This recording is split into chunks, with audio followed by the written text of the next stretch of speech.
Hello students, welcome to Magnet Brains. मैं रूपाली वर्मा। आज हम करा रहे हैं क्लास 11th हिंदी इलेक्टिव की बुक है अंतरा भाग 1। इसके गद्य खंड का तृतीय अध्याय है टार्च बेचने वाला।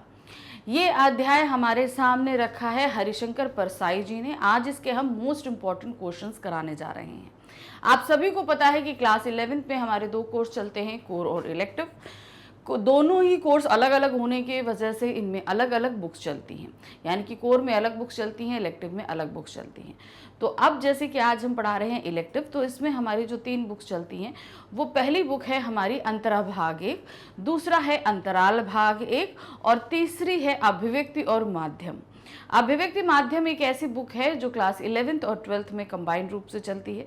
इसके कुछ चैप्टर 11th के हैं और कुछ 12th के हैं। जो चैप्टर 11th के हैं उनमें भी जो अध्याय हैं कुछ जो है सिर्फ इलेक्टिव के हैं, कुछ सिर्फ कोर के हैं और कुछ कोर और इलेक्टिव दोनों के ही हैं। तो बिल्कुल परेशान नहीं होइएगा, जब ये बुक हम पढ़ाएंगे तो आपको बताते हुए चलेंगे कौन सा अध्याय किस कोर्स का है, और अभी तक जितना हमने पढ़ाया है वो आपको बता भी चुके हैं। अब जैसे कि आप देख रहे हैं कि आज हम करा रहे हैं अंतरा भाग 1 हमारी बुक है। ये 2 खंडों में विभक्त है, गद्य खंड और काव्य खंड। तो गद्य खंड का तीसरा अध्याय टार्च बेचने वाला, इसके लेखक हैं हरिशंकर परसाई जी। ये अध्याय हमको किस तरीके से लोग जो है हमारे अंदर के अंधेरे यानी कि अंदर के डर को जो है बेचने या खरीदने का काम करते हैं, उससे फ़ायदा उठाते हैं, इस पार्ट के माध्यम से हमारे सामने रखा गया है। इस पार्ट का detail explanation, NCERT solution, multiple choice question, complete chapter revision हम पूरा करा चुके हैं। आज हम जो कराने वाले हैं वो है हमारा मोस्ट इम्पॉर्टेंट क्वेश्चन। इसमें हमारे सभी सब्जेक्टिव यानी कि वर्णनात्मक प्रश्न रहेंगे। तो वर्णनात्मक प्रश्न भी जब आपसे आपके एग्जाम में पूछे जाते हैं तो वो भी 2 तरीके से पूछे जाते हैं, लघु उत्तरीय और दीर्घ उत्तरीय। तो लघु उत्तरीय जो प्रश्न रहेंगे उनकी वर्ड लिमिट आपकी रहती है 25 to 30 या 35 वर्ड्स तक, और जो दीर्घ उत्तरीय प्रश्न रहते हैं वो 50 to 70 वर्ड्स के बीच में आते हैं। तो इनको इसी तरीके से तैयार कीजिएगा। चलिए शुरू करते हैं क्वेश्चन। सबसे पहला क्वेश्चन है टार्च बेचने वाले और लेखक के मध्य क्या बातचीत हुई, वर्णन कीजिए। तो आप सभी को पता है कि इसमें 2 मित्र थे और दोनों ही मित्र जो हैं वो कमाने के लिए अलग अलग दिशा में चले जाते हैं। तो एक तो क्या बन जाता है साधु महात्मा और एक क्या बन जाता है वो टॉर्च बेचने वाला। जब टॉर्च बेचने वाला हमारे लेखक से मिलता है तो उनके बीच जो बातचीत होती है वो आपको यहाँ पर स्पष्ट करनी है। लेखक ने बहुत दिनों बाद टॉर्च बेचने वाले को देखा। उसने उससे पूछा कि तुम कहाँ गए थे। उसने बताया कि वह बाहर गया था, परंतु इस समय वह बड़ी दाढ़ी और लंबा कुर्ता पहने हुए था। तो टॉर्च बेचने वाले से जब हमारे लेखक पहले मिले थे और जब अब मिल रहे थे तो इनके जो पहनावा और इन सारी चीज़ों में अब बदलाव था। जो टॉर्च बेचने वाला व्यक्ति था ना, जो मित्र पहला था, उसके पूरी वेशभूषा में बदलाव था। तो अब लेखक अचंभित हो जाते हैं, पूछते हैं कि आखिर भाई क्या बात है, क्यों ये इतना बदलाव है। लेखक ने उसके बदले हुए रूप को देखकर पूछा कि अब तुम टॉर्च नहीं बेचते। तो उसने कहा कि उसकी आत्मा में प्रकाश फैल गया है, इसीलिए अब मैं सूरज छाप टॉर्च नहीं बेचूंगा। अब उसका कहने का क्या तात्पर्य था कि उसकी आत्मा जो है वो प्रकाशित हो चुकी है, इसलिए वो सूरज छाप टॉर्च नहीं बेचेगा। लेखक को उसकी बातों से आभास हुआ कि वह सन्यासी बन गया है। मतलब जिस तरीके से वो बोल रहा था ना कि आत्मा का ज्ञान प्राप्त हो गया है, यानी कि उसने अब वो सन्यास ग्रहण कर लिया, अर्थात ये सांसारिक मोह माया को छोड़ दिया है और हरामखोरी पर उतर आया है। अब सन्यासी क्या होते हैं? सन्यासी जो होते हैं वो चुपचाप बैठकर रमते रहते हैं, साधना करते हैं और दूसरों के डर और से फायदा उठाकर कमाते हैं। हरामखोरी करने का तात्पर्य है कि खुद कर्म ना करना और दूसरे के कर्म से फायदा उठाकर पैसा कमाना। टॉर्च बेचने वाले ने अपने मित्र की टॉर्च के बारे में लेखक को सारा आख्यान बताया और कहा कि अब मैं भी उसी की कंपनी का टॉर्च बेचूंगा। तो उसने जो है ना, जब लेखक से ये जाना कि भाई सन्यासी हो गया है, तो जो टॉर्च बेचने वाला व्यक्ति था उसके मित्र के साथ उसकी जो मुलाकात हुई थी कि मतलब भाई दोनों मित्र तो अलग अलग राह में गए थे। एक तो ये टॉर्च बेचने लगा था और दूसरा सन्यासी बन गया था। एक वास्तविक अंधेरे को डराकर वास्तविक अंधेरे से लोगों को लिटरली सूरज छाप टॉर्च बेचता था। और दूसरा जो है वो सन्यासी बन गया था। वो क्या कर रहा था, वो लोगों के अंदर का अंधेरे से डर लगा रहा था। अब अंदर का अंधेरा क्या होता है, हमारा अज्ञानता, कि आपको जो चीज मालूम ना हो उसके बारे में बढ़ा चढ़ाकर हमारे अंदर डर पैदा करना और उसी डर से जो है वो पैसा कमाना। ये यानी कि वो एक तरीके से सन्यासी बन गया था, लोगों को सत्संग में वो उपदेश देता था और उन्हीं से पैसे ऐंठता था। तो ये सारी कहानी जो है वो टॉर्च बेचने वाले ने हमारे लेखक को बताया कि जिस तरीके से मेरा मित्र टॉर्च बेच रहा है, अर्थात लोगों के अंदर के अंधकार को डराकर पैसा कमा रहा है, मैं भी अब वैसे ही कमाऊंगा। तो ये सारी बात जो है लेखक और टॉर्च बेचने वाले के बीच हुई थी। दूसरा प्रश्न है, टॉर्च बेचने वाले को लेखक की कौन सी बात बुरी लगी। अब जो टॉर्च बेचने वाला है, जिन दोनों में बातें हो रही थी, तो लेखक ने ऐसा क्या कहा जो टॉर्च बेचने वाले को बुरा लगा। टॉर्च बेचने वाले की बड़ी हुई दाढ़ी और लंबा कुर्ता पहना देख लेखक को उस पर संदेह हुआ और वह अब चौराहे पर टॉर्च भी नहीं बेच रहा था। हमेशा लेखक क्या देखते थे कि भाई वो जो है चौराहे पे खड़ा रहता था और एक दो लोगों को घेर कर वो अंधकार का डर दिखाकर टॉर्च बेचा करता था। लेकिन आज क्या, जब उसने देखा लेखक ने, तो पूरी वेशभूषा बदली हुई थी और वो टॉर्च भी नहीं बेच रहा था। टॉर्च बेचने वाले की आत्मा के भीतर टॉर्च जल उठा था। यह सुनकर लेखक ने कहा, तुम सन्यास ले रहे हो। जिसकी आत्मा में प्रकाश फैल जाता है वह इसी तरह हरामखोरी पर उतर आता है। किससे दीक्षा ले आए हो। लेखक की यह बात उसे बुरी लगी। यानी कि उसने जब ये बात बोली ना कि जिसकी आत्मा में प्रकाश उतर आता है, अर्थात लोभ आ जाता है, वो व्यक्ति हरामखोरी पर उतर आता है। अर्थात अब वो क्या करेगा, जो व्यक्ति इस तरीके से लोभ करता है वो जो है दूसरों से फायदा उठाता है, खुद कोई कर्म नहीं करेगा, वो दूसरों से फायदा उठाकर, लाभ उठाकर अर्निंग करता है। तो ये भी बात उन्होंने बोली कि तुम किससे दीक्षा लेकर आए हो। तो यही बात जो है टॉर्च बेचने वाले को लेखक की खराब लगी थी। प्रश्न संख्या 3 है, दोनों दोस्तों ने पैसा कमाने के लिए क्या योजना बताई। अब ये बात जो एक सन्यासी बन गया, एक टॉर्च बेचने वाला बन गया, ये तो 1 साल बाद की बात थी, ठीक है। उससे पहले जब ये लोग थे, इन लोग के पास पैसा नहीं था, तो वो लोग क्या योजना बनाए थे। दोनों दोस्त एक साथ एक ही स्थान पर बैठे थे और सोच रहे थे कि पैसा कैसे पैदा किया जाए। भाई दोनों हो गए थे, बड़े हो गए थे, अब पढ़ाई लिखाई हो गई, तो उस तरीके से क्या होता है कि घर में भाई अब पैसा कमाना है। तो अब वो पैसे कमाने के लिए लग गए थे कि भाई अब कैसा कमाया जाए, कैसे कमाया जाए। इस प्रश्न का कोई हल उन्हें नहीं मिला। उन्होंने पैसा कमाने के लिए काम धंधा करने का निर्णय लिया। इसके बाद दोनों दोस्त अपनी अपनी किस्मत आजमाने के लिए अलग अलग दिशा में चले गए। अब यानी कि जहां यहाँ बैठे थे, यहाँ से अलग अलग दिशा चले गए और बोला कि अगले 5 साल तक हम लोग अपने अपने तरीके से कमाएंगे। तो 5 साल बाद उसी स्थान पर मिलने का निश्चय किया। क्या उन्होंने बोला कि हम लोग यहाँ पर बैठे हैं, अब यहाँ से अलग अलग दिशा में जाते हैं और जो भी हम लोग को ठीक लगेगा हम लोग वो काम करते हैं और 5 साल बाद फिर इसी जगह पर आकर हम लोग मिलेंगे और देखेंगे कि हम लोगों ने क्या क्या रास्ते अपनाए हैं। एक दोस्त ने टॉर्च बेचने का काम शुरू किया और दूसरा साधु बन गया। यही हुआ था ना, जो पहला मित्र था वो टॉर्च बेचने लगा और दूसरा मित्र साधु बन गया था। प्रश्न संख्या 4 है, दोनों मित्रों ने एक ही दिशा में चलने का निर्णय क्यों नहीं लिया।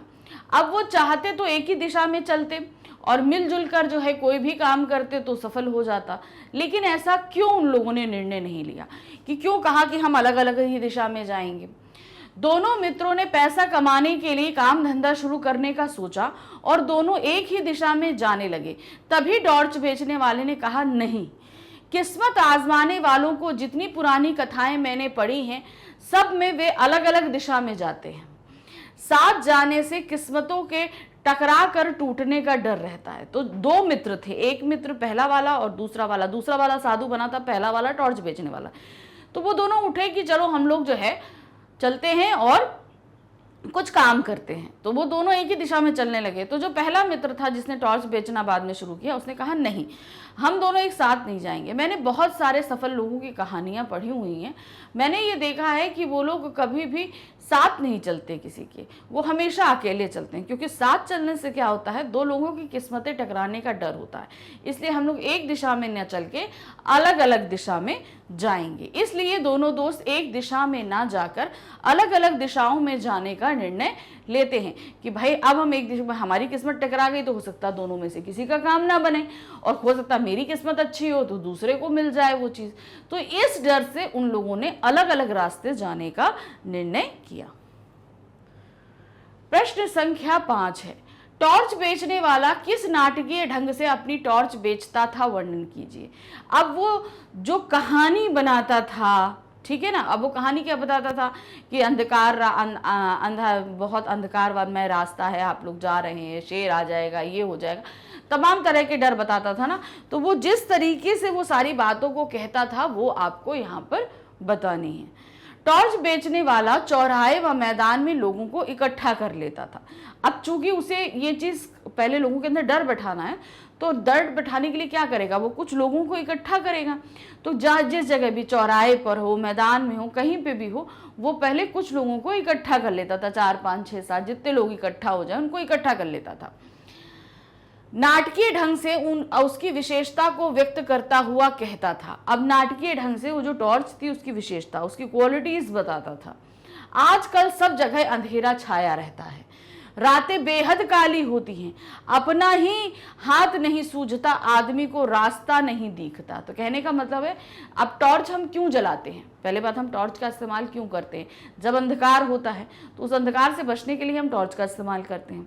लेकिन अब सबसे पहले तो वो बताएगा क्या, अंधकार को, क्योंकि अंधेरे से हर इंसान को डर लगता है, कोई भी हो, बच्चा हो, बूढ़ा हो, जो भी हो व्यक्ति, वो सभी जो है अंधकार से डरता है। अब उससे डरने के लिए सबसे पहले उसे अंधकार को भयानक बनाना था। तो अंधकार से बताया कि आजकल हर जगह रास्ता जो है वो बहुत अंधकार है, इतना अंधकार होता है कि हाथ नहीं सूझता। हाथ का सूझने का नहीं मतलब होता है, ये एक मुहावरा है कि इतना ज़्यादा अंधकार होना कि हम अगर इतने पास से अपना हाथ देखें तो इस अंधकार में हमें अपना हाथ भी दिखाई नहीं देगा, इतना ज़्यादा अंधकार होता है। वह भटक जाता है, उसके पांव कांटों में बिंध जाते हैं, वह गिरता है और उसके घुटने लहूलुहान हो जाते हैं। उसके आसपास भयानक अंधेरा है, शेर और चीते चारों तरफ घूम रहे हैं, सांप जमीन पर रेंग रहे हैं। अब देखिए वो हर तरह की मुसीबत बता देता है कि जब आपको रास्ता नहीं दिखाई देगा, जब हाथ को नहीं सूझ रहा तो रास्ता नहीं दिखाई देगा, रास्ता नहीं दिखाई देगा तो आप अपने रास्ते से भटक जाएंगे, कांटों में चले जाएंगे, कांटे पैर में चुभ जाएंगे, आप गिर जाएंगे, आप लहूलुहान हो जाएंगे। और चूंकि अंधकार इतना है कि शेर, चीते और सांप हर तरफ घूम रहे हैं। अंधेरा सबको निगल रहा है, अंधेरा घर में भी है। आदमी रात में पेशाब करने उठता है और सांप पर उसका पांव पड़ जाता है, सांप उसे डस लेता है और वो मर जाता है। तो इस तरीके से उसने घर के बाहर भी और घर के अंदर भी हर जगह डर को दिखा दिया। जब सभी लोग उसकी बातें सुनकर अंधेरे से डर जाते थे, तब उसने अपनी सूरज छाप टॉर्च खरीद कर अंधेरा दूर कर लेने की बात करता। इस प्रकार भरी दोपहरी में वह लोगों को अंधेरे का डर दिखाकर अपनी टॉर्च बेचता। पहले तो सबके मन में अंधकार को लेकर डर बैठा देता कि भाई आप घर के बाहर रहेंगे तो भी इतना डर है, घर में ही अगर रात में उठते हैं पेशाब करने के लिए तो सांप पर पैर पड़ जाएगा और आपको डस लेगा, आप मर जाओगे। तो सभी लोग अब डरने लगे, ठीक है, जितने वहां खड़े थे सबको डर लगा। अब उन्हें लगा कि भाई इतना डर है तो क्या किया जाए। तो जाहिर सी बात है ये सारी परेशानियां अंधेरे की वजह से हो रही हैं, तो हम सबसे पहले अंधेरा दूर करते हैं। तो अंधेरा कैसे दूर होगा, इस सूरज छाप टॉर्च से। तो ये लीजिए, टॉर्च खरीदिए और अपने जो है जीवन को सुरक्षित कीजिए। और इस तरीके से सभी लोग जिनके अंदर अंधेरे को लेकर डर बैठ जाता था वो सभी टॉर्च को खरीद लिया करते थे। तो ऐसे वो बेचा करता था। प्रश्न संख्या 6 है, टॉर्च बेचने वाले लोगों में भय उत्पन्न कर उसे किस प्रकार दूर करता था। टॉर्च बेचने वाला क्या करता था, पहले अंधकार को लेकर लोगों के मन में डर पैदा कर लिया, सब बहुत बुरी तरीके से डर गए। अब उनको ये लगता कि भाई अंधेरा तो इतना बुरा होता है, तो अब क्या करोगे तुम, जब अंधेरा इतना बुरा होता है तो इस अंधेरे से हमें दूर भगाना पड़ेगा, तो उसके लिए आपको ये टॉर्च खरीदनी पड़ेगी। आप ये टॉर्च खरीद लीजिए और अंधकार आपके पास में नहीं आएगा। टॉर्च बेचने वाला लोगों को अंधेरे से भयभीत कर उनको उस अंधेरे से बचाने के लिए अपनी सूरज छाप टॉर्च के गुण बताकर उसे खरीदने को कहता। अब सूरज छाप टॉर्च देता, बोलता कि भाई इतना अंधकार है और मेरी ये जो टॉर्च है इसमें बहुत सारी क्वालिटीज हैं। भाइयों, ये सही है कि अंधेरा है मगर प्रकाश भी है, वही प्रकाश मैं आपको देने आया हूँ। हमारी सूरज छाप टॉर्च में वह प्रकाश है जो अंधकार को दूर भगा देता है। इसी वक्त सूरज टॉर्च खरीदो और अंधेरे को दूर करो।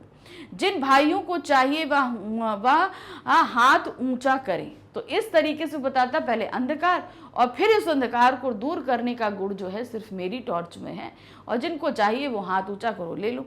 इस प्रकार टॉर्च बेचने वाला लोगों को अंधेरे से भयभीत करता था, जिसके कारण लोग उसकी टॉर्च खरीदने के लिए विवश हो जाया करते थे। तो उन्हें बहुत डराता था और वो सभी वो टॉर्च खरीदने के लिए जो है आतुर हो जाते थे, क्योंकि अंधेरे से वो बहुत ज्यादा डर जाया करते थे। प्रश्न संख्या 7 है, टॉर्च बेचने वाले ने अपना रूप क्यों बदला, स्पष्ट कीजिए। अब चूंकि जो है दो मित्र थे, दोनों ने अलग अलग रास्ते में जाकर अपनी किस्मत आजमाने और काम ढूंढने का फैसला किया और कहा कि 5 साल बाद आकर हम यहीं मिलेंगे। अब टॉर्च बेचने वाले ने जब 5 साल बाद अपने मित्र को खोजना शुरू किया तो देखा वो एक साधु बन गया है। जिस तरीके से वो टॉर्च बेचता है, लोगों के मन के अंधकार को मतलब लोगों को अंधकार का डर दिखाता है और फिर अपना टॉर्च बेच देता है। तो वही काम उसने देखा कि उसका मित्र जो है इतना बढ़िया स्टेज लगाकर भव्यता के साथ लोगों के अंदर जो वो डर जो व्याप्त है उसको बेचता है और अपने प्रकाश के गुण को बेचता है। कि मतलब जो हमारे अंदर अज्ञानता है वो अंधकार के रूप में है, उसका डर दिखाता है और सत्संग और उपदेश के माध्यम से उनके अंदर के जो ये जितना भी डर है इसको दूर करता है। तो उसने देखा कि अरे ये बात, जो चीज़ काम मैं ये करता हूँ वही काम ये भी कर रहा है, लेकिन बस थोड़े से अलग से ढंग से। इसीलिए वो भी ये तय कर लेता है कि मैं भी यही कार्य करूँगा, इसीलिए वो अपने स्वरूप को बदल लेता है। टॉर्च बेचने वाला अपने उसी मित्र से मिला जो उसके साथ ही अपना काम धंधा आरंभ करता है। जब उसने अपने मित्र की ऐश्वर्यपूर्ण जीवन शैली देखी तो वो आश्चर्यचकित रह गया, क्योंकि वो एक साधु बाबा बन गया था, साधु संत बन गया था और उसने बहुत ज़्यादा पैसे कमाए थे लोगों को बेवकूफ़ बनाकर, और खूब आलीशान घर गाड़ी सब कुछ था उसके पास। वह सामान्य जीवन व्यतीत कर रहा था, जबकि अब उसका जो मित्र था वो बहुत आलीशान ऐश्वर्य भरा जीवन था, और जबकि टॉर्च बेचने वाला एकदम सामान्य जीवन जी रहा था। जबकि वह और उसके मित्र ने एक साथ ही अपना धंधा शुरू किया था। टॉर्च बेचने वाला अपने दोस्त के साथ 2 दिन रहा और अत्यधिक धन कमाने का रहस्य समझ गया, जिसके बाद उसने भी अपने दोस्त की भांति दाढ़ी बढ़ा ली और कुर्ता पहनकर अपना रूप सन्यासी अर्थात साधु संतों जैसा बना लिया। कि उसने क्या किया, उसने ये सोचा कि जब हम दोनों लगभग एक जैसा ही काम कर रहे हैं, 2 दिन उसने अपने मित्र के साथ बिताए और जाना कि ये किस तरीके से कार्यरत करता है, तो उसने भी फैसला किया कि मैं भी ऐसा ही कार्य करूँगा। तो उसने भी अपनी दाढ़ी को बढ़ा ली और उसके बाद कुर्ता वुर्ता धारण कर लिया कि अब मैं अपने मित्र जैसा ही काम करूंगा जैसा मेरा मित्र काम करता है। प्रश्न संख्या 8 है, टॉर्च बेचने वाले व्यंग्यात्मक पाठ का उद्देश्य स्पष्ट कीजिए। अब ये सीधे सीधे उन लोगों पर व्यंग्य किया गया है जो मनुष्यों को बेवकूफ बनाकर धन कमाते हैं। इस तरीके के लोगों पर ऊपर सीधे व्यंग्य किया गया है। हम लोगों पर भी किया गया, जो हम लोग इस तरीके के लोगों पर यकीन कर लेते हैं, है ना। कितनी जल्दी कहीं भी कोई साधु महात्मा बैठे, तुरंत चल दिए, उनको गुरु मान लिया, उनके लिए सब कुछ कर लेंगे। तो ऐसे लोगों को भी समझाने का प्रयास इस पाठ के माध्यम से किया गया है। लेखक ने अपने व्यंग्यात्मक लहजे में सामाजिक गोरख धंधों पर कटाक्ष किया है। समाज में ये जो गोरख धंधा चल रहा है ना, लोगों की आस्था और विश्वास का फायदा उठाकर धन कमाने का, उस पर किया है। साधु संत धर्म के नाम पर लोगों की भावनाओं के साथ खिलवाड़ कर रहे हैं और स्वयं दिन दूनी रात चौगनी तरक्की कर रहे हैं।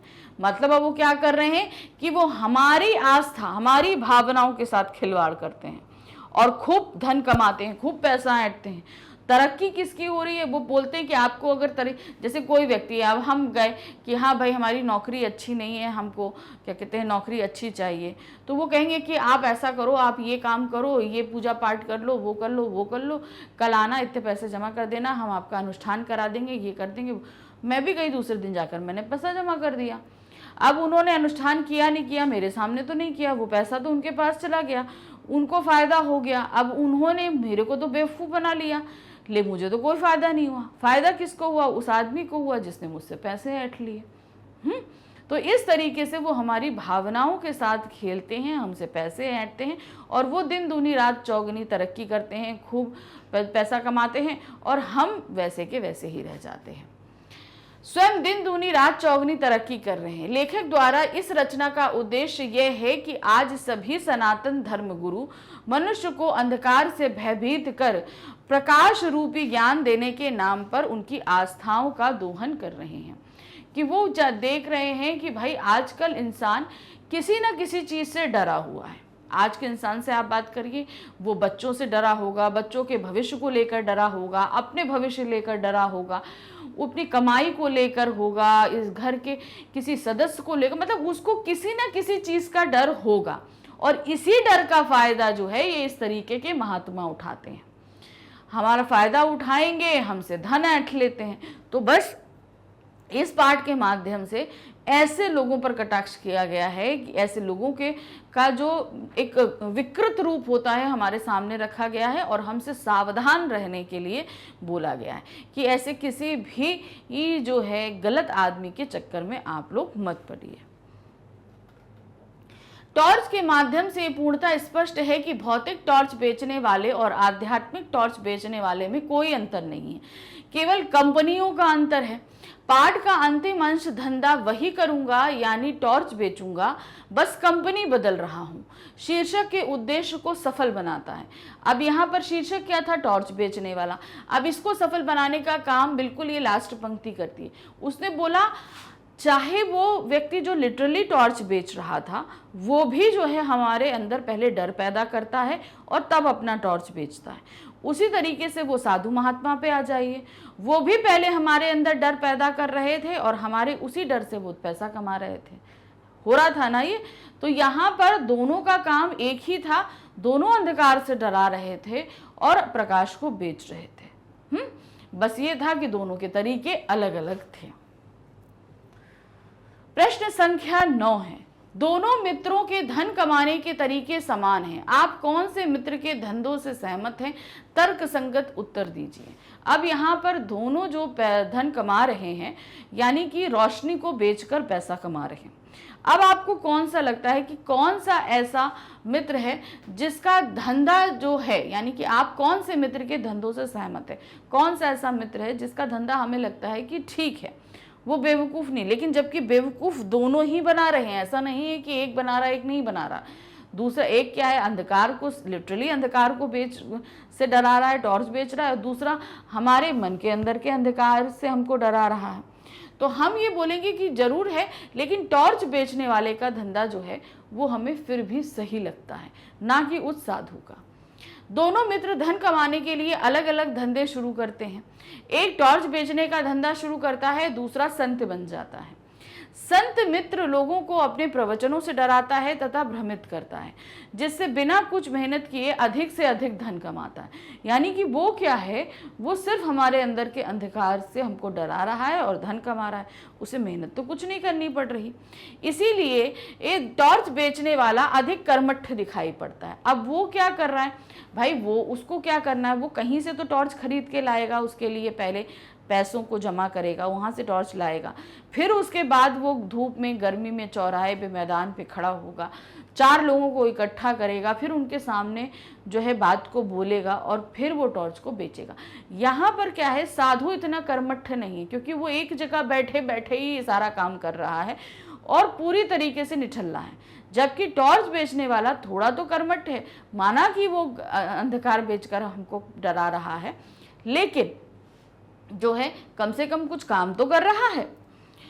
जो भरी दोपहरी में चौराहे व मैदानों पर अपनी टॉर्च बेचता है, यानी कि क्या हुआ, इसीलिए टॉर्च बेचने वाला अधिक कर्मठ दिखाई पड़ता है, क्योंकि वो भरी दोपहरी में चौराहों पर, मैदानों में वो लोगों को इकट्ठा करके टॉर्च को बेच रहा है।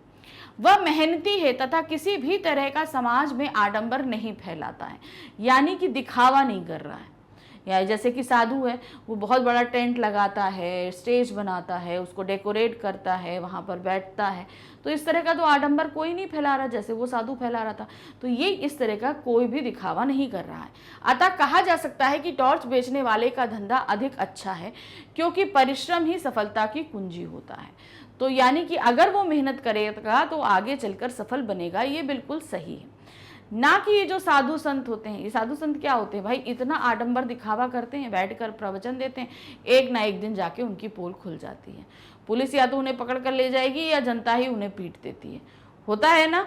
तो इसलिए ऐसा काम नहीं करिए जिससे आगे चलकर आपको परेशानी हो। तो ये टॉर्च बेचने वाले का जो धंधा था वो सही था, क्योंकि वो परिश्रमी था, परिश्रम कर रहा था, और करता रहता तो आगे चलकर बहुत सारी चीजों को अचीव कर सकता था। प्रश्न संख्या 10 है, जिसकी आत्मा में प्रकाश फैल जाता है वह इसी तरह हरामखोरी पर उतर आता है। इस पंक्ति का आशय स्पष्ट कीजिए। ये पंक्ति लेखक ने टॉर्च बेचने वाले से कही थी। जब टॉर्च बेचने वाले की वेशभूषा को देखा था तो उसने बोला था कि अब मैं टॉर्च ही बेचूंगा मगर दूसरे तरीके से, यानी कि उसको ये लगा कि भाई ये सन्यास ले लिया है। तब उसने ये बात कही थी कि जिसकी आत्मा में प्रकाश फैल जाता है वो हरामखोरी पर उतर आता है। तो अब इस पंक्ति का आशय आपको बताना है कि आखिर इसके पीछे ये पंक्ति जो अगर लेखक ने बोली तो उसके पीछे वो कहना क्या चाह रहे हैं, कैसी हरामखोरी, कैसा आत्मा का प्रकाश। लेखक टॉर्च बेचने वाली की बड़ी हुई दाढ़ी और उससे कुर्ता पहना देखकर उस पर करारा व्यंग करता है। टॉर्च बेचने वाला लेखक को बताता है कि उसकी आत्मा के भीतर टॉर्च जल उठा है। ये सब बातें लेखक को साधुओं के प्रवचन के समान लगी। जब उसने क्या कहते हैं, टॉर्च बेचने वाले ने ये बोला ना कि मेरे आत्मा के अंदर टॉर्च जल चुकी है, तब उसको ये चीज समझ में आई कि ये जरूर किसी साधु सन्यासी के जो है फेरे में आ गया है, जो अत्यंत रहस्यमयी थी। लेखक ने यहाँ अपनी बुद्धिजीवी मानसिकता को व्यक्त किया कि जिसकी आत्मा में प्रकाश फैल जाता है वह इसी तरह हरामखोरी पर उतर आता है। अर्थात समाज में जितने भी सनातन धर्म गुरु होते हैं वह केवल लोगों को भटकाते ही हैं, जिनकी कीमत उन्हें मेहनत करने की अपेक्षा अधिक मिलती है। तो कहने का मतलब इसका क्या था इस पूरी पंक्ति का, कि जिनकी आत्मा में प्रकाश फैल जाता है, मतलब इसका सीधे सीधे तात्पर्य है कि जो लोग लोगों के अंदर की कमजोरी को जान लेते हैं और वो उस लोभ के कारण जो है उन्हें ठगना शुरू कर देते हैं, तो क्या होगा, वो वहां पर मेहनत नहीं करेंगे और अधिक से अधिक धन कमाने की कोशिश करने लगते हैं। तो सीधे का तात्पर्य यहाँ पर इन्होंने जो बताया ना, जिसकी आत्मा में प्रकाश फैल जाता है, तो इसका सीधा सा तात्पर्य यह है कि जो व्यक्ति लोभी बन जाता है वो हरामखोरी पर उतर आता है। अर्थात फिर वो जब वो जानता है कि इस तरीके से पैसा कमाया जा सकता है तो वो परिश्रम नहीं करेगा, वो बैठे बैठे धन कमाने का प्रयास करेगा, जैसा कि कोई एक साधु या महात्मा करता है। प्रश्न संख्या 11 है, आदमी को डराना कितना आसान है, इस पंक्ति का आशय स्पष्ट कीजिए। ये भी हमारे पाठ से लिया गया है कि जब दोनों मित्र मिलते हैं और आपस में जब बात करते हैं तब ये बात हो रही होती है कि आदमी को डराना कितना आसान है और उसको डरा कर और अपना पैसा कमा लो। मनुष्य को डराना अत्यंत सरल है, क्योंकि उसमें अज्ञानता का अंधकार अपना घर कर चुका होता है। अब हमारे अंदर अज्ञानता क्या है, हाँ, ये जीवन में बहुत सारी चीज़ें हैं, बहुत सारे रहस्य, हम सबके बारे में तो जान नहीं सकते, तो इसका मतलब हर व्यक्ति के अंदर अज्ञानता होती है। लेकिन ये अज्ञानता भाई कोई भी हो, हम चाहे जितना पढ़ाई कर लें, कुछ भी कर लें, हर क्षेत्र में नॉलेज नहीं रख सकते हैं। तो वो क्या होगा, तब हमें क्या करना पड़ता है, हमें अपनी समझ से काम कर लेना पड़ता है कि क्या चीज़ गलत है, क्या चीज़ अच्छी है, क्या चीज़ बुरी है, पहले हमको ये चीज़ समझनी पड़ती है। जब हम ये सारी चीज़ें समझ लेते हैं तो हम लिटरली हम किसी गलत चीज़ में नहीं फंसते हैं। तो वही चीज़ उन्होंने बोला, क्योंकि उसमें अज्ञानता का अंधकार अपना घर कर चुका होता है। माना कि आपके अंदर हर चीज़ की नॉलेज नहीं है, लेकिन बेवकूफ़ नहीं बनी है, अपने आप को समझदार बनाइए। कोई चीज़ अगर कोई भी व्यक्ति आपके सामने है तो वो आपका फ़ायदा ना उठा पाए, इसका प्रयत्न कीजिए। जो उसे सत्य के प्रकाश से दूर रखता है, आज धर्म का यथार्थ रूप में ना होकर उसके आडंबर, बाह्य आडंबर समाज में चारों तरफ व्याप्त हैं। एक्चुअली धर्म एक्चुअल में क्या है जो सिखाता है, हम उसके स्वरूप को नहीं जानकर हम दिखावों में पड़े रहते हैं। बाहरी जो दिखावे होते हैं हम उसमें पड़े रहते हैं और उसी के चक्कर में क्या होता है, हम गलत चीज़ों में पड़ जाते हैं। जगह जगह धर्म के ठेकेदार बैठे हैं, तो जो समय समय पर मनुष्य को चढ़ावा देने, चादर चढ़ाने, दान दक्षिणा आदि देने को बाध्य करते हैं। तो ये जितने साधु महंत हैं वो हमें कुछ ना कुछ गलत करने के लिए बोलते रहते हैं। यदि ऐसा ना किया जाए तो वह लोगों को श्राप व अमंगल होने का भय बताते हैं। यानी कि अगर आप दान दक्षिणा नहीं दोगे तो ये लगेगा कि आपको श्राप लगेगा, आपके साथ गलत होगा, इस तरह का डर दिखाते हैं। और जब हमें ये डर लगता है तो हम क्या करते हैं कि वो जो कहते हैं हमें वो करना पड़ता है।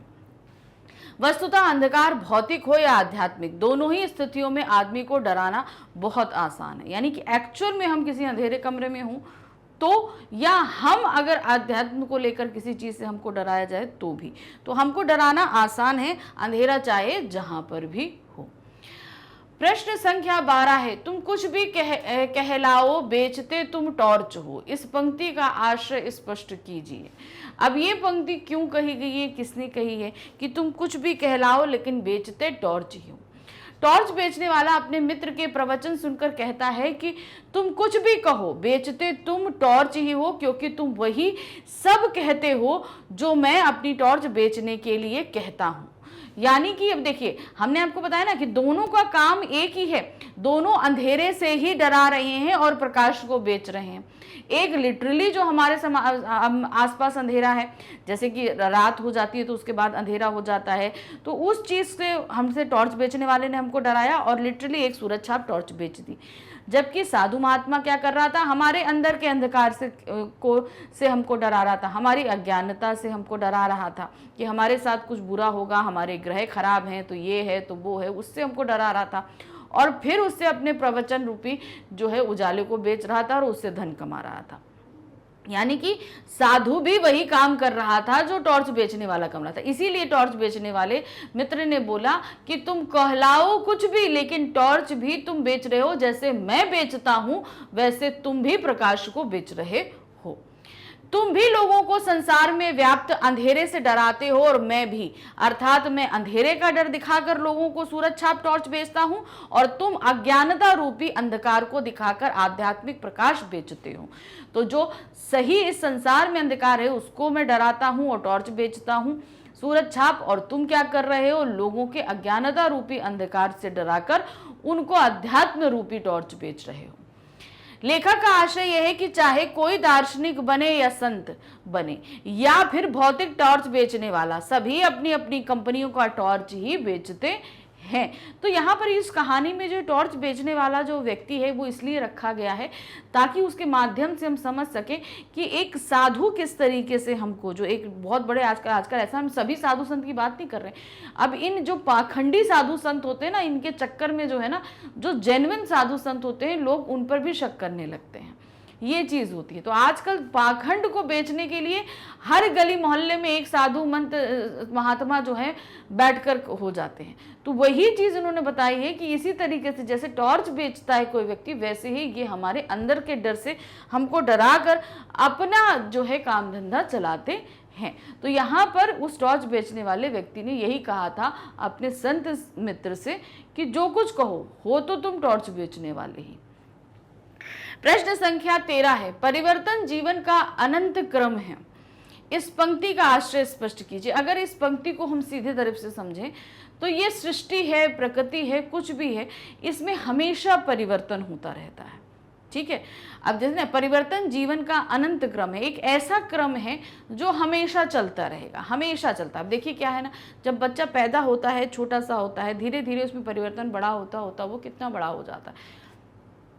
प्रकृति में आ जाइए, प्रकृति में भी हर पल जो है परिवर्तन होता है। तो जीवन के हर पल में जो परिवर्तन होता है वो क्रम ऐसा चलता है कि वो कभी रुकता नहीं, इसीलिए उसे अनंत क्रम कहा गया। अब इस पाठ में इसके माध्यम से क्या चीज बताई गई है, टॉर्च बेचने वाला उस भव्य पुरुष बने व्यक्ति को पहचानने के तदुपरांत कहता है यानी कि भाई पहले तो वो अपने मित्र को जब खोजने निकलता है तो वो साधु महात्मा के पास पहुंचता है, उनके प्रवचन को सुनता है, तो पहले तो वो पहचान नहीं पाता, लेकिन जब पहचान जाता है उसके बाद क्या कि यार तू तो बिल्कुल बदल गया। अपने मित्र को उत्तर देते हुए वह एक सूक्ति कहता है कि परिवर्तन जीवन का अनंत क्रम है, अर्थात प्रकृति का नियम ही परिवर्तन है। तो उसने जब उस मित्र ने बोला ना, टॉर्च बेचने वाले ने अपने मित्र को पहचान लिया, तो बोलता कि यार तुम तो पूरे बदल गए हो। उसने क्या अपने मित्र को देखा था, अब तो उसने दाढ़ी बढ़ा ली, चोंगा पहना हुआ है साधु महात्मा का। तो इस तरीके से वो पूरी तरीके से बदल चुका है, ये चीज़ वो देखता है। तो वो बोलता है कि तुम बदल गए। तो संत क्या कहता है, जो संत मित्र होता है वो क्या कहता है कि भाई परिवर्तन प्रकृति का नियम है, एक अनंत क्रम है जो हमेशा चलता रहता है। क्योंकि अब वो साधु बन गया था तो वो उसी तरीके से लहजे में बात कर रहा था। लेखक ने स्पष्ट किया है कि साधु बना मित्र अपने धार्मिक प्रवचनों द्वारा जो रहस्यपूर्ण बातें कहता है, उन्हीं बातों के कारण वह भी परिवर्तित हो गया है। यानी कि हम जो बात करते हैं वो धीरे धीरे हमारे व्यक्तित्व में समाने लगती है, होता है ना। अब देखिए, आप 4 दिन अगर किसी ऐसे व्यक्ति की संगत में बैठो जो बहुत ज़्यादा पढ़ाई करता हो, हर समय वो हर एक चीज़ सवाल का इसका जवाब लेने में लगा रहेगा, तो देखना वो धीरे धीरे प्रवृत्ति आपके अंदर भी आने लगती है। इसीलिए बोलते हैं संगति का असर बहुत तेज़ी से पड़ता है, और यही संगति का असर जो है साधु पर पड़ा। ये साधु महात्मा ने तो पहला काम जब ये शुरू किया होगा तो उसे सिर्फ धर्म कमाने के लिए इस काम को शुरू किया कि उसे पैसा कमाना है और उसे उसी तरीके से बातें बोलनी है। वो बातें बोलते बोलते बोलते बोलते क्या हुआ, धीरे धीरे वो उसके अंदर ही समा गई। इसलिए जब वो अपने पुराने मित्र से मिलता है तो भी वो उसी लहजे में और उसी तरीके में बात करता है कि भाई परिवर्तन प्रकृति का एक अनंत क्रम है जो हमेशा चलता रहता है। पहले उसके पास कुछ भी नहीं था, परंतु आज वह एक संत गुरु है। अपने स्वरूप में परिवर्तन कर वह समाज में एक विश्वास पात्र धर्म गुरु के रूप में परिवर्तित हो चुका था। तो अब वो धीरे धीरे जो उसने ये बातें करी थी वो उसके व्यक्तित्व में उतरने लगी थी। यानी कि वो जैसा वो सबके सामने बात करता था, वैसे वो अकेले में अपने मित्र के साथ ही बात कर रहा था। और अब वो एक साधारण व्यक्ति नहीं रह गया था, अब वो एक आध्यात्म गुरु के रूप में परिवर्तित हो चुका था। इसलिए वो साधारण एक मित्र से अब एक गुरु बन चुका था, संत गुरु बन चुका था। तो ये परिवर्तन उसके अंदर आ चुका था, और इसी परिवर्तन को कहने के लिए उसने इस पंक्ति का इस्तेमाल किया था। प्रश्न संख्या 14 है, परसाई जी का व्यंग रचना टॉर्च बेचने वाले के उद्देश्य पर प्रकाश डालिए। अब ये जो व्यंग रचना है टॉर्च बेचने वाले, ये परसाई जी ने लिखी, यानी कि हरिशंकर परसाई जी ने लिखी। अब उनकी जो इनकी खासियत बहुत अच्छी है परसाई जी की। इससे पहले भी हमने उनका एक चैप्टर जो पढ़ा था प्रेमचंद के फटे जूते, उसमें भी उन्होंने जो है व्यंग किया है, वो भी एक व्यंग्यात्मक रचना है। तो यहाँ पर ये इनकी महारत है, परसाई जी की ये महारत है। वो व्यंग रचनाएं बड़ी अच्छी करते हैं, और पढ़कर बस समझने वाले को थोड़ा सा अलर्ट रहना चाहिए कि वो जब पढ़ रहे हों तो इस चीज़ को कि क्या वो कहना चाह रहे हैं। ठीक है, हम परसाई जी की व्यंग रचना से, लेकिन इसके माध्यम से ये जो पार्ट इन्होंने हमको दिया है, इसके माध्यम से वो हमें क्या उद्देश्य देना चाह रहे हैं। तो उद्देश्य तो हमने आपको पहले ही प्रश्न में बता दिया कि हमें ऐसे लोगों से सतर्क रखना है उनको कि जो हमारे भावनाओं के साथ खेलते हैं, उससे धन कमाते हैं। प्रस्तुत रचना में परसाई जी ने धार्मिक आडंबरों पर करारा व्यंग किया है। धार्मिक आडंबर यानी कि धर्म के नाम पर जो दिखावा किया जाता, जैसा दूसरा मित्र कर रहा था। संत कहलाने वाले लोग वेश तर कर किस प्रकार लोगों को ठगते हैं, लोगों की आस्थाओं से किस प्रकार खिलवाड़ करते हैं, इसे स्पष्ट करना लेखक का उद्देश्य है। वो सिर्फ ये बताना चाहते हैं कि ये जो साधु महात्मा बने स्टेज पर बैठे हमें प्रवचन दे रहे हैं, वो एक्चुअल में कुछ नहीं होते, बस वो कुछ चंद अच्छी अच्छी बातों को सीख लेते हैं और उन्हीं को बढ़ा चढ़ाकर तोड़ मड़ोड़ कर हमारे सामने प्रस्तुत करते हैं, लेकिन वो क्या करते हैं, हमारे साथ खिलवाड़ करते हैं। तो ऐसे लोगों के रूप को, असली रूप को अब हमारे सामने लाना ही उनका उद्देश्य है। पैसा कमाने के लिए दुनिया कितनी पागल है।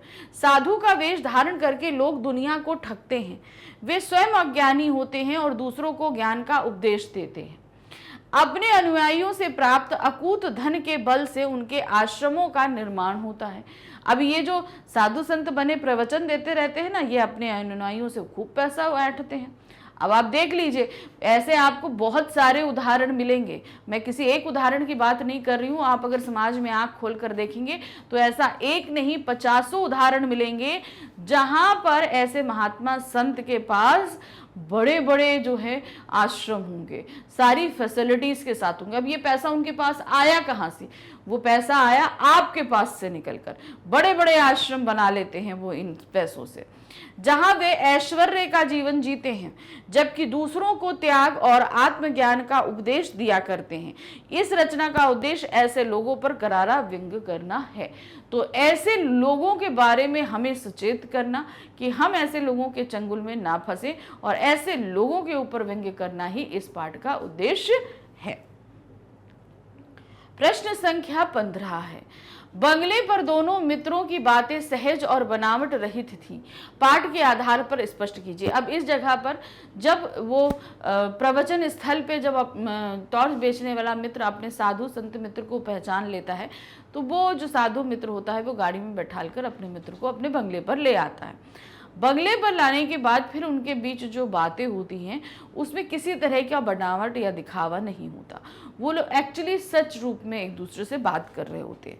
अब ये स्पष्ट करने के लिए हमें क्या है, उनकी बातों को बताना होगा कि उनके बीच आखिर बातें क्या हो रही थी।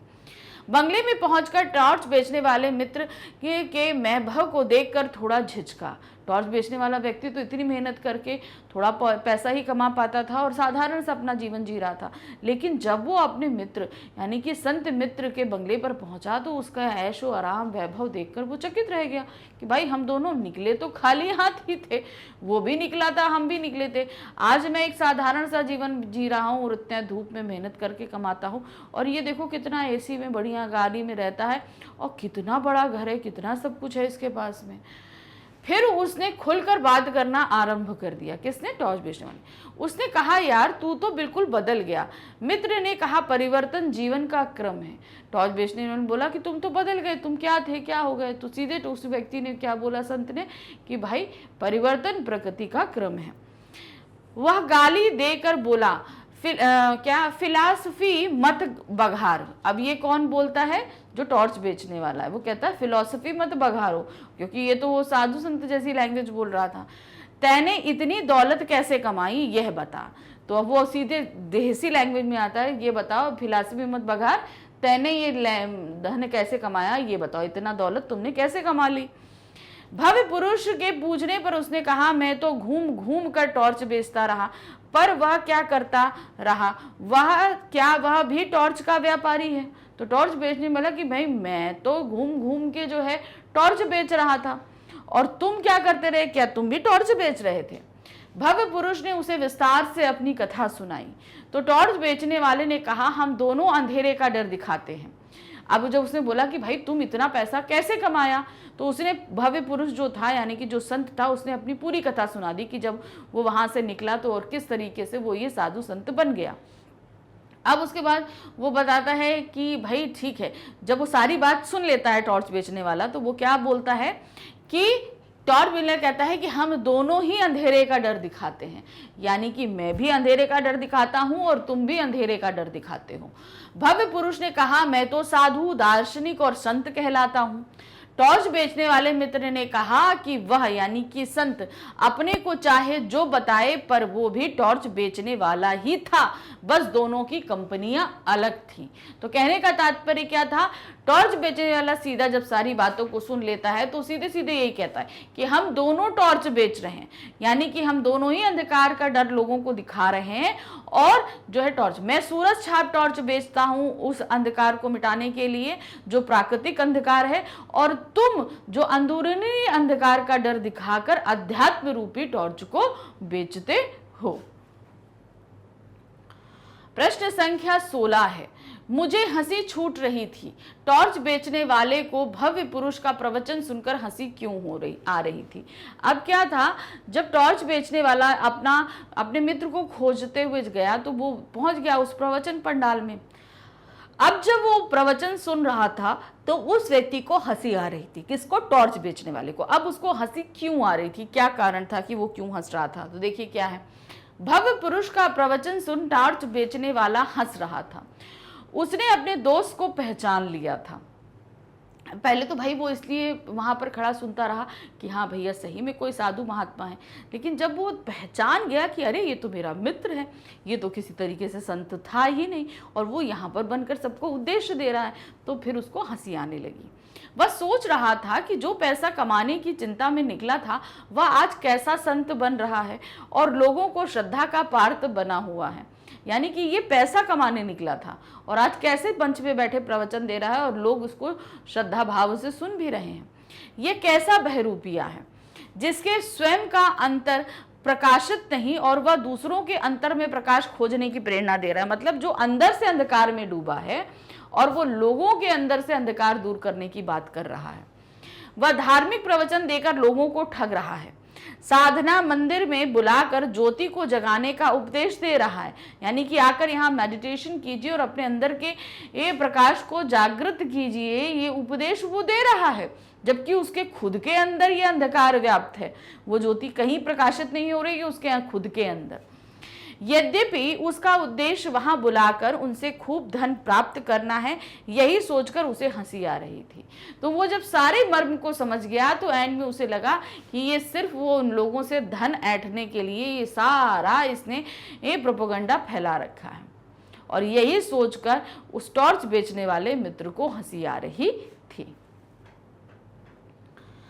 प्रश्न संख्या 17 है, तू भी टॉर्च का व्यापारी?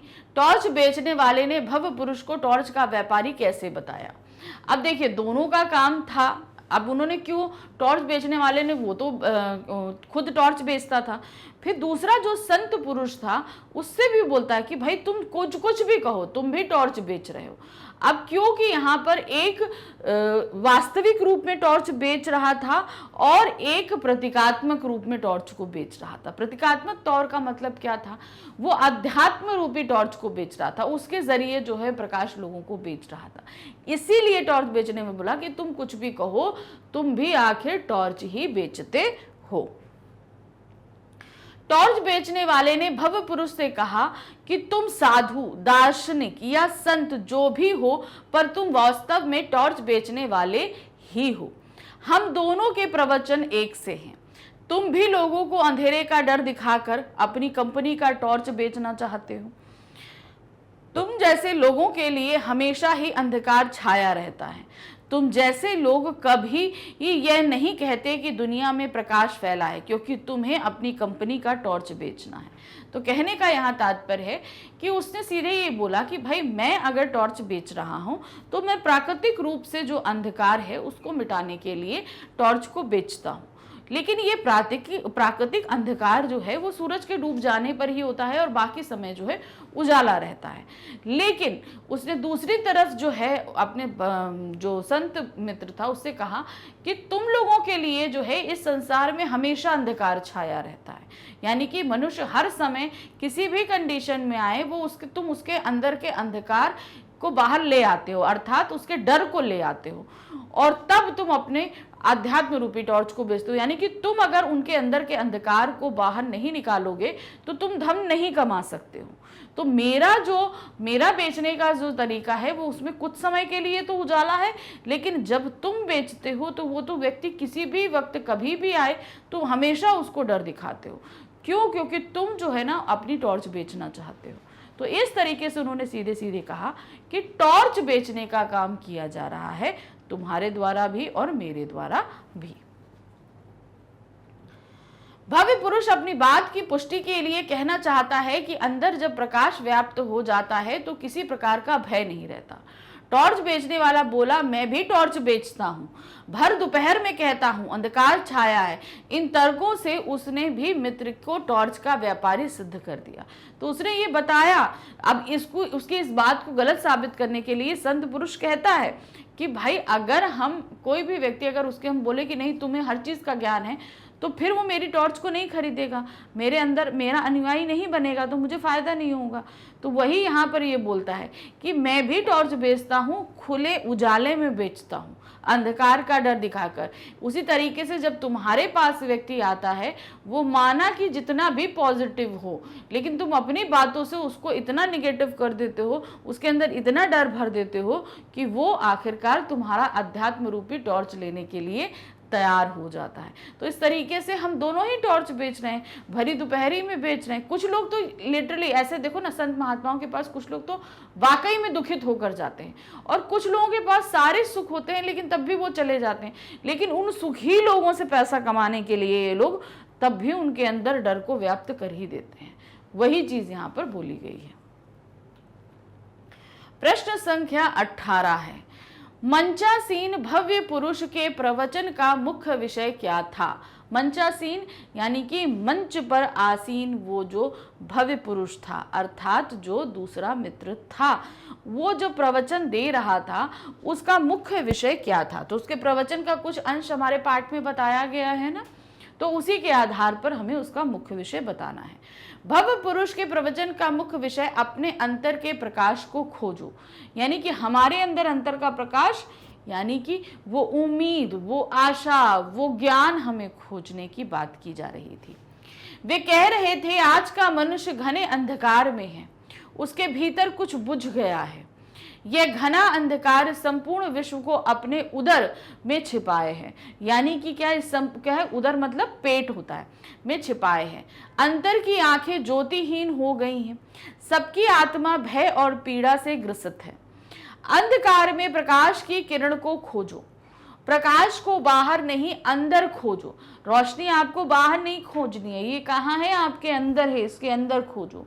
उनके प्रवचन का मुख्य विषय धार्मिक था, आत्मा को जगाने का था, जिसे वे दार्शनिक रूप में गंभीर वाणी में व्यक्त कर रहे थे। तो यहाँ पर मंचासीन जो भव्य पुरुष था वो अपने गंभीर प्रवचनों द्वारा मनुष्य के अंदर जो आशा, उम्मीद, उत्साह, जो सब कुछ कहीं मर गया होता है, उसको उजागर करने की वो कोशिश कर रहे थे। यानी कि अपने अंदर के उजाले को खोजने के प्रयत्न के लिए बोल रहे थे। प्रश्न संख्या 19 है, टॉर्च बेचने वाला मित्र को ढूंढने क्यों निकला और क्या देखा? अब भाई वो तो दोनों मित्र जो है वो एक जगह से उठे और दोनों विपरीत दिशा में चले गए। किस लिए? काम के लिए, कि मैं इस दिशा में काम ढूंढूंगा, तुम इस दिशा में काम ढूंढना। फिर उसके बाद जब दोनों अपना अपना काम कर ही रहे थे तो ऐसा क्यों हुआ कि टॉर्च बेचने वाला जो है वो अपने दूसरे मित्र को जो है वो ढूंढने के लिए निकल पड़ा। सब कुछ तो ठीक चल रहा था, तो फिर वो क्यों ढूंढने के लिए गया और उसने किस स्थिति में अपने मित्र को पाया? 5 वर्ष बाद भी वादे के अनुसार जब उसका मित्र निर्धारित स्थान पर नहीं आया तो उसने सोचा क्या वह वायदा भूल गया या संसार छोड़ गया। अब क्या हुआ था, टॉर्च बेचने वाला और उस संत दोनों जो है एक जगह बैठे थे और दोनों अलग अलग दिशा में गए, और उन्होंने बोला कि ठीक 5 साल बाद हम फिर यहीं मिलेंगे और देखेंगे कि हम दोनों ने क्या क्या काम किए, क्योंकि दोनों काम करने के लिए अलग हुए थे। अब 5 साल हो गए, वो नहीं आया जब उसका दूसरा मित्र, तो टॉर्च बेचने वाले ने निश्चय किया कि चलो मैं ढूंढता हूँ, देखें आखिर उसने क्या काम किया। कहीं ऐसा तो नहीं कि वो मर गया या इस दुनिया को छोड़कर चले जाने का तात्पर्य क्या हुआ कि वो कहीं वो मृत्यु को तो प्राप्त नहीं हो गया। ये डर था उसके अंदर, इसलिए वो अपने मित्र को खोजने के लिए निकल पड़ा। वह उसकी खोज में निकला। एक शाम जब वह शहर की एक सड़क पर चल रहा था तो उसे पास के मैदान में खूब रोशनी दिखाई दी। वह मंच सजा था, लाउड स्पीकर लगे थे, मंच पर फिल्मों के संत जैसे दिख रहे एक भव्य पुरुष बैठे थे। यानी कि क्या है, उसको जब देखा कि भाई इतनी रोशनी है तो वो वहाँ पर गया। उसने क्या देखा कि भाई खूब मंच वंच सजा है, वहाँ पर फिल्मों में जैसे एक आदमी मंच पे बैठा रहता है, वहीं पर एक आदमी जो है मंच पर आसीन है। हजारों नर नारी श्रद्धा से झुके बैठे हैं। अब जैसे प्रवचन देते समय साधु के सामने सब ऐसे करके झुके बैठे रहते हैं, वैसे ही जो है वहाँ पर बहुत सारे लोग उस महात्मा के सामने झुके बैठे थे। वे भव्य पुरुष गुरु गंभीर वाणी में प्रवचन कर रहा था और जो स्टेज पर बैठा व्यक्ति था वो बहुत ही गंभीर वाणी में लोगों को प्रवचन दे रहा था। तो यही चीज यहाँ पर क्या हुई कि वो क्यों ढूंढने निकला, क्योंकि 5 साल बाद भी मित्र, और क्यों उसने क्या देखा, उसने अपने मित्र को उस साधु के रूप में देखा था। प्रश्न संख्या 20 है, टॉर्च बेचने वाला किस प्रकार लोगों को टॉर्च खरीदने के लिए आकर्षित करता था?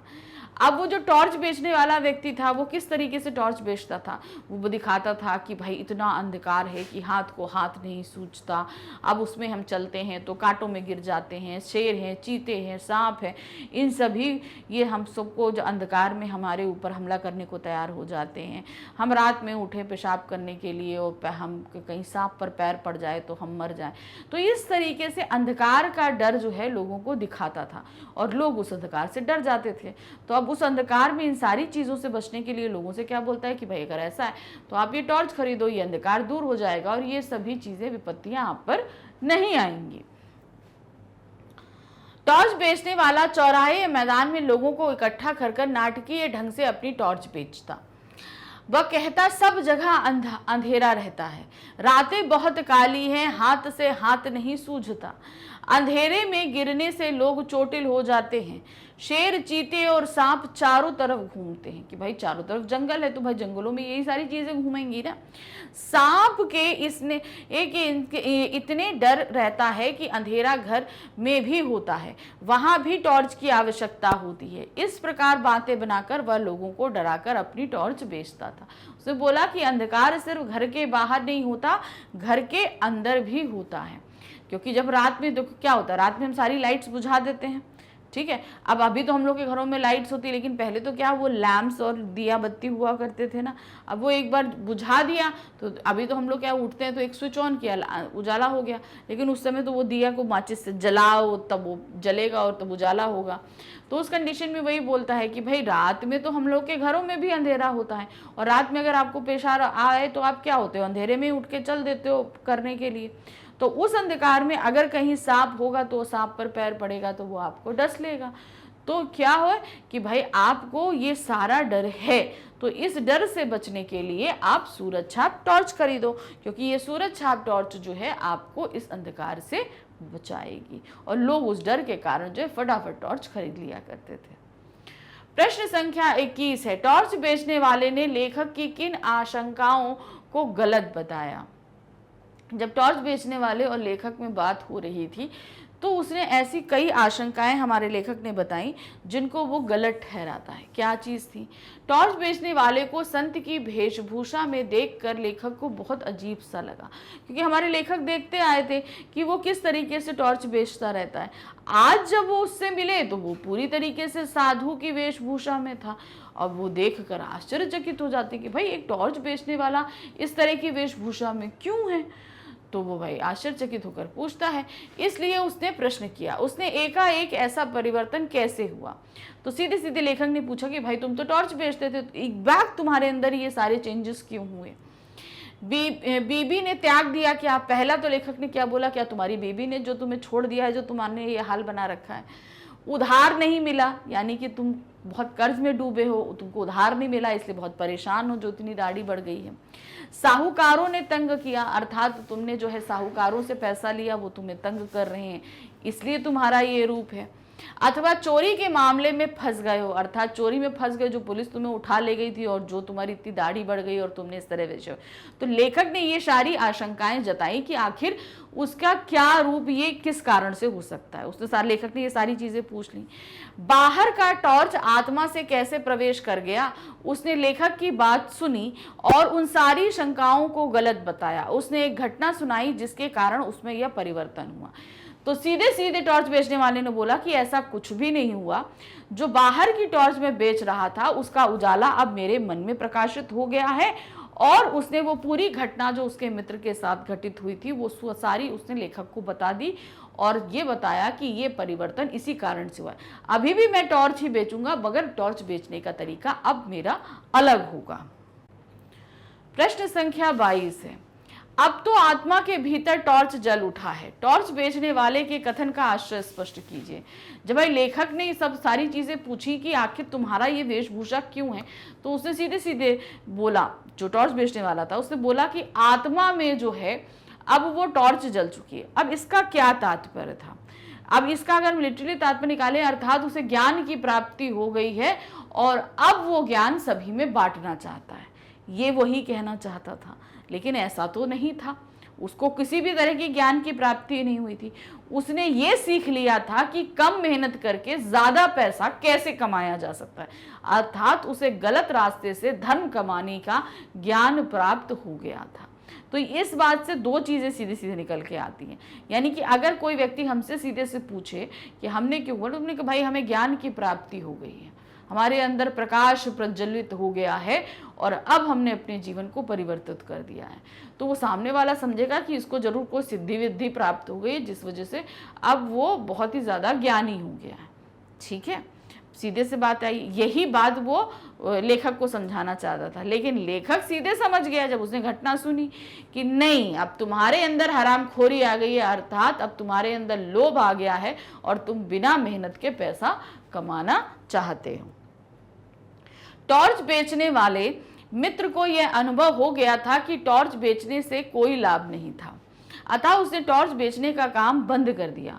उसने लेखक को बताया कि उसकी आत्मा के भीतर भी टॉर्च जल गया था, अर्थात उसे खूब सारा धन कमाने की युक्ति मिल गई है, अब उसे टॉर्च बेचने की कोई आवश्यकता नहीं। तो सीधे समझ में आया ना, बिना मेहनत के, बिना किसी तकलीफ के पैसा कमाने का रास्ता उसे मिल गया था, जहां उसे मेहनत नहीं करनी पड़ेगी और वो बहुत चालाकी से बहुत जल्दी अमीर बन जाएगा। यही उसके अंदर प्रकाश फैल गया था, अर्थात उसे धन कमाने का राज पता चल गया था।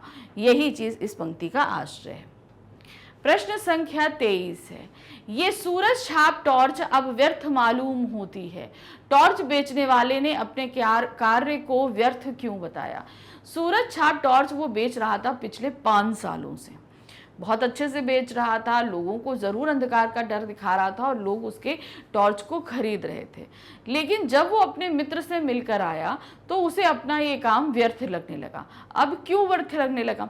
कारण ये था कि वो ये देख रहा था कि मैं तो इतनी मेहनत करता हूँ, भरी दोपहर में लोगों को चिल्ला चिल्ला के इकट्ठा करता हूँ, उनको बोलकर जो है वो डर बैठाता हूँ और वो मेरी टॉर्च को खरीदते हैं, जिससे मुझे ज़्यादा फायदा नहीं होता, लेकिन ये है कि मेरा साधारण सा जीवन चलता रहता है। लेकिन सेम यही काम जो है उसका संत दोष कर रहा था और उसने जो है बिल्कुल दोपहर में बड़े ऐशो आराम से उसका जीवन जी रहा था, सबको प्रवचन देता था और खूब धन कमाता था। तो इसीलिए उसे ये लगना लगा कि जो मैं ये सूरज छाप टॉर्च बेच रहा हूँ अब ये व्यर्थ है, अब मुझे अपने अध्यात्म रूपी टॉर्च को बेचना चाहिए जो ज्यादा फायदा करेगा। सूरज छाप टॉर्च बेचने वाले और उसके मित्र के मन में अधिक पैसा कमाने की प्रबल इच्छा थी। दोनों अलग अलग दिशा में गए। टॉर्च बेचने वाले ने तो टॉर्च ही बेची जिससे अधिक पैसा नहीं मिला, किंतु उसके मित्र ने प्रवचन द्वारा अधिक पैसा कमाया और वह धनांगी हो गया। भाई उसने मतलब उसने जो तरीका अपनाया उसमें बिना मेहनत के वो बहुत जल्दी अमीर हो गया था।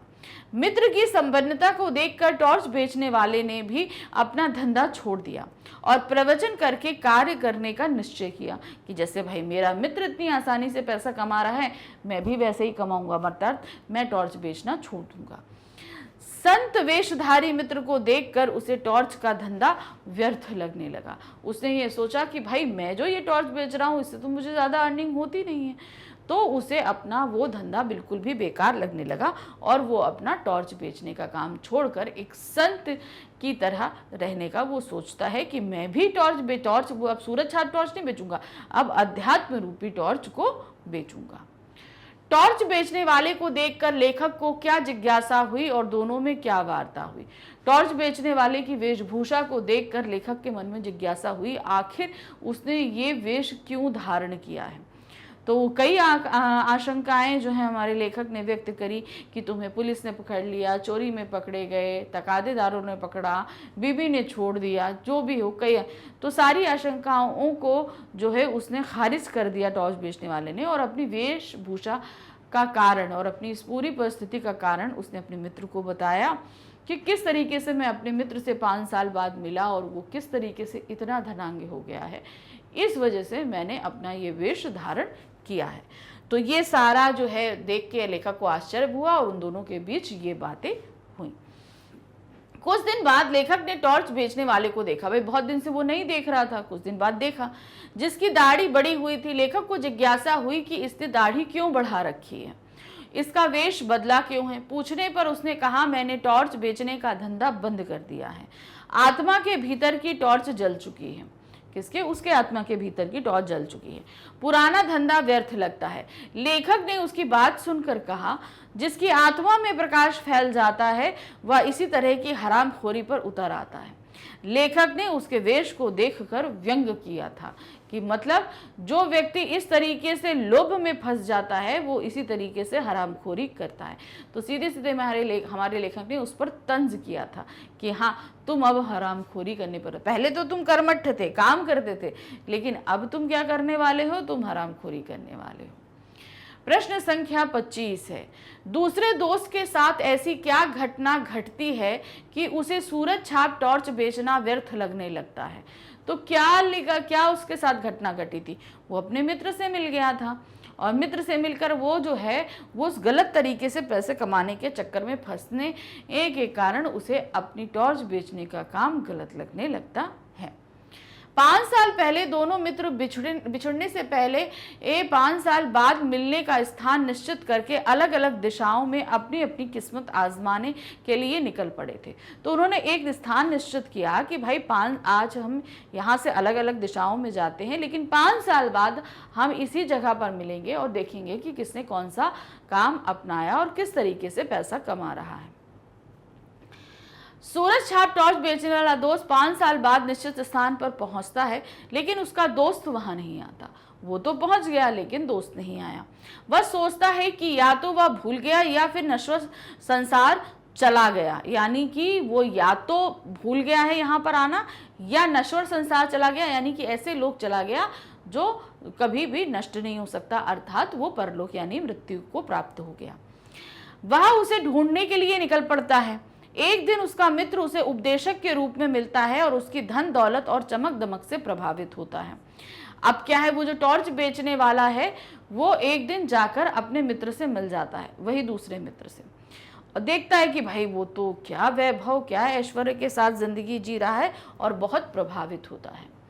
वह हैरान होता है कि उसने 5 साल में इतनी दौलत और इज्जत कैसे कमा ली, जबकि उसके उपदेश टॉर्च बेचने वाले जैसे ही थे। अब जब वो मिला था तो उसने उसके प्रवचन सुने टॉर्च बेचने वाले ने अपने मित्र के, तो उसने ये सोचा कि भाई जैसा मैं बोलता हूँ ये भी वैसे ही बोल रहा है, फर्क ज्यादा किसी में कुछ नहीं है। मैं सूरज छाप टॉर्च के लिए बोल रहा हूँ और वो अध्यात्म के लिए, अंदर के लिए बोल रहा है, अंदर के ज्ञान के लिए बोल रहा है। तो हम दोनों में ज़्यादा फर्क नहीं है, लेकिन तब भी इसने इतना सारा पैसा क्यों कमा लिया और मैं तो इतना पैसा नहीं कमा पाता हूँ। वह उससे पूछता है, टॉर्च बेचने वाला संत से पूछता है। उत्तर में उसका दोस्त उसे आत्मा की टॉर्च का रहस्य बताता है। अब वो दोस्त पूछता है कि भाई कैसे ये तुमने किया, तो वो बोलता है कि आत्मा की टॉर्च, यानी कि मैंने अंदर की जो रोशनी है उसको जगाने का प्रयास किया है, जिसमें लागत कुछ नहीं है। अब जैसे टॉर्च बेचने वाले को लागत लगानी पड़ती थी, उसे टॉर्च के लिए पहले पैसा देना पड़ता था, तब उसे बेचकर वो कुछ पैसा कमा पाता था। लेकिन यहाँ पर जो आत्मा रूपी टॉर्च की बात हो रही है वहां पर कोई लागत नहीं है, आपको सिर्फ बोलना है। इसकी कंपनी भी बहुत पुरानी है भाई, साधु संत अभी के हैं तो बहुत पुराने हैं, जिसकी विश्वसनीयता पर लोग जल्दी ही विश्वास कर लेते हैं। अब ये कंपनी इतनी पुरानी है कि लोग इस पर आसानी से विश्वास कर लेते हैं। अब आध्यात्मिक कंपनी तो ऐसी है कि लोग तुरंत ही विश्वास करते हैं। वह उसके पास 2 दिन रहकर आत्मा की टॉर्च बेचना सीख जाता है। 2 दिन तक टॉर्च बेचने वाला अपने मित्र के साथ रहता है और वो सूरज छाप टॉर्च तो बेचता था, लेकिन अब वहां 2 दिन रहकर वो आत्मा की जो टॉर्च बेचने वाली बात होती है वो वहां पर सीख जाता है। इस प्रकार सूरज छाप टॉर्च बेचने वाले को अपनी कंपनी व्यर्थ लगती है। उसे लगता है यार मैं इस कंपनी की जो टॉर्च बेच रहा था ये तो व्यर्थ है, इससे ज्यादा पैसा तो इस आत्मा रूपी टॉर्च में बेचने में है। तो उसे अपनी टॉर्च की कंपनी बेकार लगने लगती है, क्योंकि सारा दिन टॉर्च बेचकर भी वह कुछ विशेष नहीं कमा पाता और यह बिन लागत की टॉर्च लोगों में आसानी से बेचकर धन दौलत कमाई जा सकती है। यानी कि मैं तो ये जो टॉर्च इतनी भरी दोपहर में बेच रहा हूँ, एक दिन में कितनी 5, 6, 7, 8 बेच लेता हूँ, उससे कितनी अर्निंग होती है? कुछ भी अर्निंग नहीं होती, ना के बराबर होती है। लेकिन अगर हम ये अध्यात्म रूपी टॉर्च बेचें और इतने आलीशान पंडाल में आराम से लगकर बैठे, इतने सारे लोग आएंगे, कितना सारा मुझे धन प्राप्त होगा, उससे तो मुझे ज्यादा धन प्राप्त हो रहा है बिना किसी मेहनत के। समाज में इस काम को आदर से देखा जाता है और श्रद्धा से पूजा जाता है। अब मैं अगर टॉर्च बेचता हूं तो कई लोग तो मेरी बात सुनकर ऐसे ही मुझे धुतकार कर चले जाते हैं, लेकिन अगर मैं इस तरीके की जो आत्मा रूपी टॉर्च बेचूं तो क्या होगा, लोग मुझे बड़ी श्रद्धा भाव से देखेंगे, बहुत आदर सम्मान देंगे, है ना। तब ये जब वो सारी चीजों को कंपेयर करता है तो उसे अपनी सूरज छाप टॉर्च बेकार लगने लगती है और आत्मा रूपी टॉर्च ज्यादा अच्छी लगने लगती है। प्रश्न संख्या 26 है, 5 साल पहले दोनों दोस्तों की कहानी क्या थी, उनके धंधे क्या थे। अब 5 साल पहले की बात करी जा रही है। भाई 5 साल बाद तो दोनों के धंधे अलग अलग, एक टॉर्च बेचने का एक संत बन गया, लेकिन 5 साल पहले वो दोनों क्या थे। 5 साल पहले दोनों दोस्त बेकार थे, दोनों साथ साथ रहते हुए एक दूसरे का सुख दुख बांटते थे, उनके पास कोई काम नहीं था, बेकार की बातों में समय बर्बाद करते थे। एक दिन दोनों दोस्त एक स्थान पर निराश बैठे थे। उनकी निराशा का कारण यह था कि उन्हें एक सीधे साधे सवाल का जवाब नहीं मिल रहा था। उस सवाल का जवाब ना मिलने के कारण उनका खाली बैठकर सोचते रहना था। अब क्या था, उन्हें एक सवाल का जवाब नहीं मिल रहा था, इसलिए वो खाली बैठे उस सवाल के जवाब को सोचने में लगे हुए थे कि भाई ये सवाल जो हमारे मन में कूद रहा है इसका जवाब क्या होगा। उनके आगे सवाल यह था कि पैसे कैसे पैदा किए जाएं। भाई अब हम क्या करें कि हमको पैसे मिले। पैसे पैदा करने का तात्पर्य क्या होता है कि आखिर हम क्या काम धंधा करें। वे दोनों जितना उस सवाल को अपने से दूर करते वह दूसरे रास्ते से उनके सामने आकर खड़ा हो जाता। भाई होता ना कि भाई हमें अगर जब किसी चीज़ का जवाब नहीं मिलता तो हमें एक पल को लगता है कि चलो छोड़ देते हैं, जब मिलना होगा मिल जाएगा, तो वो दोनों भी ये करते, लेकिन घूम फिरकर वो सवाल सामने ही खड़ा हो जाता कि आखिर हम क्या काम करें और कैसे करें। उन दोनों ने बड़ी ताकत लगाकर सवाल को उठाकर फेंकने की कोशिश करी, अर्थात अपने दिमाग को से उस सवाल को हटाने की कोशिश करी, लेकिन वह फिर सामने था। उन्हें लगा कि यह सवाल टलने वाला नहीं है क्योंकि इसकी जड़ें बहुत गहरी हैं, इसके लिए कुछ करना होगा, यानी कि यह सवाल हमारा पीछा नहीं छोड़ेगा, इस सवाल को हमें हल करना पड़ेगा ही। दाढ़ी वाले मित्र ने कहा कि यह सवाल उनके सामने से तभी हटेगा जब हम कुछ करने के लिए यहाँ से जाएंगे, अर्थात कुछ काम धंधा करेंगे। अर्थात ये सवाल हमारे सामने तब तक रहेगा जब तक हम इसका जवाब ढूंढते रहेंगे। जब हम कुछ करने लगेंगे तो इस सवाल का जवाब हमें अपने आप मिल जाएगा, अर्थात हमें कुछ काम करना पड़ेगा। वे दोनों काम करने के लिए तैयार हो जाते हैं। वे दोनों अलग अलग दिशाओं में जाकर काम धंधे में अपनी किस्मत आजमाना चाहते हैं। अब वो दोनों ने कहा ठीक है भाई, हम अब इस सवाल का जवाब ढूंढेंगे। तो उन्होंने ये फैसला किया कि हम दोनों अलग अलग दिशाओं में जाकर काम धंधा करेंगे और अपनी अपनी किस्मत को आजमाएंगे। दोनों चलने से पहले यह तय करते हैं कि 5 साल बाद दोनों के हालात कैसे भी रहें यहीं आकर मिलेंगे। अब भाई हम लोग अलग अलग दिशाओं में जा रहे हैं, क्या काम करेंगे, कैसे हालात होंगे हमें नहीं पता, लेकिन जैसे भी हालात होंगे 5 साल बाद इस निश्चित स्थान पर आकर मिलेंगे। पहला मित्र दूसरे मित्र से अलग होना नहीं चाहता था क्योंकि दोनों का साथ बहुत पुराना था। दूसरा मित्र उसे समझाता है कि उसे किस्मत आजमाने वाले जितने भी दोस्तों की कहानी पड़ी है सभी अलग अलग दिशाओं में जाते हैं। साथ साथ काम के लिए जाना कभी कभी टकराव का कारण बन जाता है और दोस्ती समाप्त हो जाती है, इसीलिए अलग अलग दिशाओं में भाग्य आजमाएंगे। भाई एक मित्र दूसरे से अलग नहीं होना चाहता, तो फिर वो मित्र समझाता है कि कभी कभी ऐसा होता है कि काम धंधे की वजह से जो है दो मित्र आपस में ही दुश्मन बन जाते हैं, टकराव हो जाता है और उनकी मित्रता समाप्त हो जाती है। इसलिए हमें अलग अलग दिशा में जाना चाहिए। हम एक दिशा में जाएंगे, हो सकता है हमारी मित्रता खत्म हो जाए, समाप्त हो जाए हमारे बीच के टकराव के कारण, इसलिए हम दोनों को अलग अलग दिशा में जाना चाहिए और अपनी किस्मत को आजमाना चाहिए। अब आ गए प्रश्न संख्या 27 पे। प्रवचन के अंत में पहुंचने पर भव्य पुरुष ने क्या कहा। अब जब हमारा टॉर्च बेचने वाला वो पंडाल में पहुंचा था और प्रवचन चल रहा था, तो महात्मा जी प्रवचन देते हैं। प्रवचन के अंत में वो क्या चीज कहते हैं, किन बातों से अपने प्रवचन का अंत करते हैं। प्रवचन के अंत में पहुंचने पर भव्य पुरुष ने कहा, भाइयों और बहनों डरो मत, जहां अंधकार है वहीं प्रकाश है, यानी कि जहां अंधेरा है वहां प्रकाश अवश्य होता है। अंधकार में प्रकाश की किरण है, जैसे प्रकाश में अंधकार की किंचित कालिमा प्रकाश भी है। प्रकाश बाहर नहीं है, इसे अंतर में खोजो। अंतर में बुझी उस ज्योति को जगाओ, मैं तुम सबका उस ज्योति को जगाने के लिए आवाहन करता हूं। मैं तुम्हारे भीतर की शाश्वत ज्योति को जगाना चाहता हूं। हमारे साधना मंदिर में आकर उस ज्योति को अपने भीतर जगाओ। तो पहले तो सारे अंधकार से लोगों को डरा दिया, फिर अंत में जो है वो प्रकाश के बारे में बताते। जब सभी लोग अंधकार से, अज्ञानता से इतना डर जाते हैं प्रवचन पंडाल में बैठे, तब वो बोलते हैं कि भाई बहनों डरो नहीं। अब ये आत्मा जो है वो जो अंधकार आपको दिखाई दे रहा है, जहां अंधकार है वहां प्रकाश है, और उस अंधकार को मिटाने के लिए आपको अपने अंदर की ज्योति को जलाना पड़ेगा, और उस ज्योति को जगाने के लिए आपको हमारे साधना मंदिर में आना पड़ेगा, और हम आपके अंदर के जो डर है उसको भगाएंगे। तो इस तरीके से टॉर्च बेचने वाले के सभी प्रश्न उत्तर हमने कर लिए। जितने वर्णनात्मक प्रश्न थे फटाफट हमने खत्म कर लिए।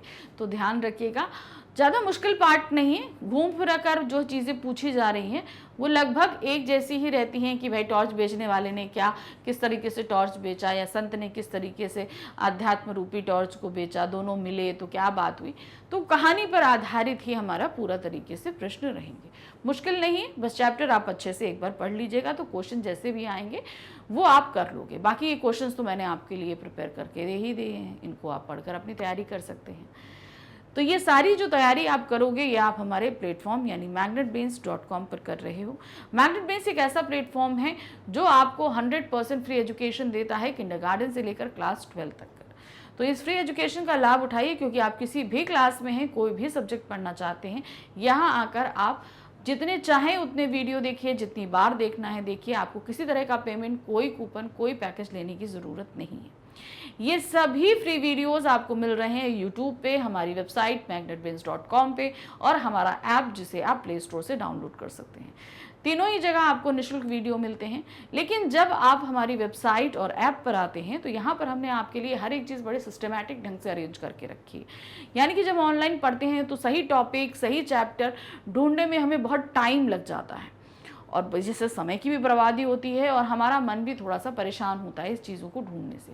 तो ये परेशानी और टाइम की बचत के लिए आप आ सकते हैं हमारी वेबसाइट और ऐप पर।